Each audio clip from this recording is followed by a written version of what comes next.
Welcome to the 10th grade course registration tutorial for RenWeb, brought to you by the ISP EdTech Center. I am your tutorial host, Dr. Nicole Yimothy, and I am the ISP Technology Integration Coordinator. For tech support, please remember you can email edtechhelp@isp.edu.pa, or you may visit the Tech Center, which is conveniently located above the elementary gym at the top of the stairs down the hall from the nurse. We are open Monday to Friday from 6:45 to 4:30 in the afternoon for support. Our goal today with this tutorial is to help students remember where to access RenWeb, to make sure that you know where to change your password within RenWeb, and to walk you through the online course registration process specific to your grade level for the coming grade school year.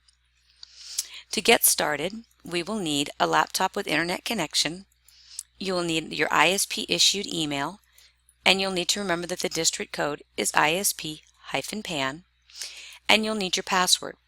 Last year at this time, the passwords were all reset to ISP12345. However, students were instructed to change that initial password at the time of registration. If you don't remember your password, you may use the reset button on the website, and if that is not successful, you can visit the Tech Center and we'll manually reset it for you. So let's go ahead and get started. First, we're going to go to a web browser. It can be Chrome, Internet Explorer, or Firefox. We're going to go to the ISP website, click on the quick link for students, and use the shortcut to RenWeb. So let's pop on over to the internet right now. So here we are at the ISP school website, and under quick links you can see that there is a drop-down menu. You might have to scroll depending on your screen size, and you'll want to get to RenWeb. When you click RenWeb, it will take you immediately to the login page. If you've already been logged in on this computer, it will have you already logged in. So here, for this example, I want to be here at this page where it's ISP's picture and logo. The district code will be loaded for you if you've already used this computer to do this. If not, this is where you'll type ISP-PAN. You'll put in your user ID, and in this case I'm going to type my John Wayne Fake address, so jfake@isp.st.edu.pa. Make sure you type it correctly or you won't be able to log in, and I had an extra letter there. So then I'll put in my password, and I'll make sure to change from parent to student. This is one of the most common mistakes students make, or they forget to put the ST with the ISP email address. So we'll go ahead and click login, and it should log you into the website for the registration process. You'll know you're there because your name will show up here in this corner, and we'll want to go down here to student information. When we go to student information is where you can find the ability to register for courses. But first I want to remind you where to find your password change. If you go to family information, it will load up a new menu, and here you'll see update username and password. When you click on this, it will ask you for your current current username and your current password, and you'll want to not change your user ID, but you can reset your password. You'll have to type it twice, and it has to be 6 characters long and include at least 1 letter and 1 number. So let's go ahead and go back to student information where we want to be today and work on course registration. So when we click on course registration, the computer already knows what grade you're in this year and what grade you'll be in next year. Please make sure that you see the grade that you're going into, meaning if you are a 9th grader going to 10th grade, you're going to want to see 10th grade course registration for the 16-17 school year. And the deadline, as you know, is this coming Friday, the 18th at 3 p.m. So you've been given a sheet from your teachers for the registration process, from your advisors in the counseling department, and you'll want to go ahead and use that sheet to complete this process. As I'd already been here in a tutorial earlier doing this, you'll see that my old requests have been saved, and that's fine. If I want to make changes, I can go ahead and make the changes now. First thing you'll want to do is make sure you tell us whether or not you're going after a Panamanian diploma or not.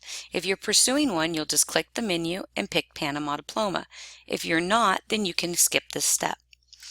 Please remember, as a 10th grader, you're automatically enrolled in World History and Modern and Contemporary, so you don't need to pick your social studies. You'll see here for English, you have your primary course, and you can choose between English and English 10 Honors. If you want Honors, you also need to put under your second choice English 10 in case you're not approved for Honors. For Spanish, you'll want to select your SAL level if you're not native Spanish speaker, or Spanish 10. For math, you have the option to choose up to 2 courses, just like with science. If you don't want a second math or don't want a second science, you don't have to select one. So here you can choose, I want geometry, and I want to go ahead and take Algebra 2 Trig. Here for science, I maybe want to take biology and chemistry, or biology and physics. Again, if you don't want 2 sciences or 2 maths, you don't have to select it. Because I said I was seeking a Panama diploma, I need to make sure to request my electives that are in to do the Panamanian history and geography.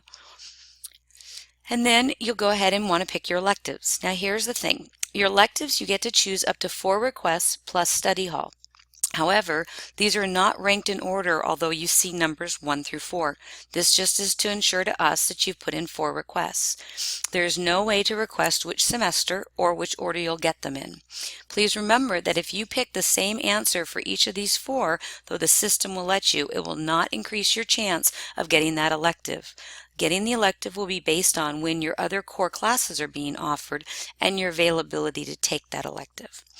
In addition, if you want a study hall instead of an elective, or instead of one of your 4 options, you may choose it. You also may put in the 4 requests and study hall if that's what you want as a backup.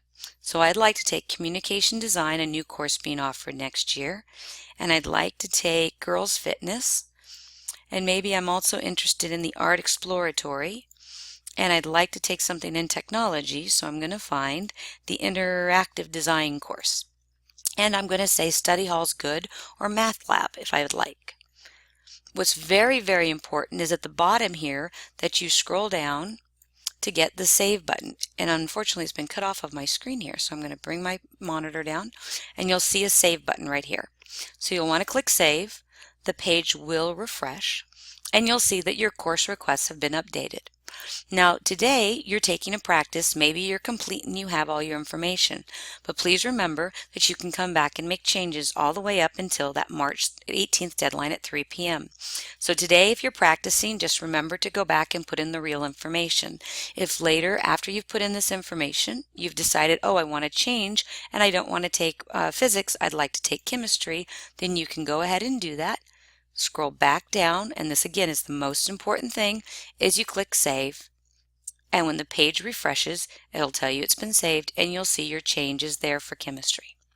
Thank you for joining me. It's that simple and easy. Again, if you have questions or need support, you've got your tech center and you have your advisors. We look forward to helping you, and good luck with your registration.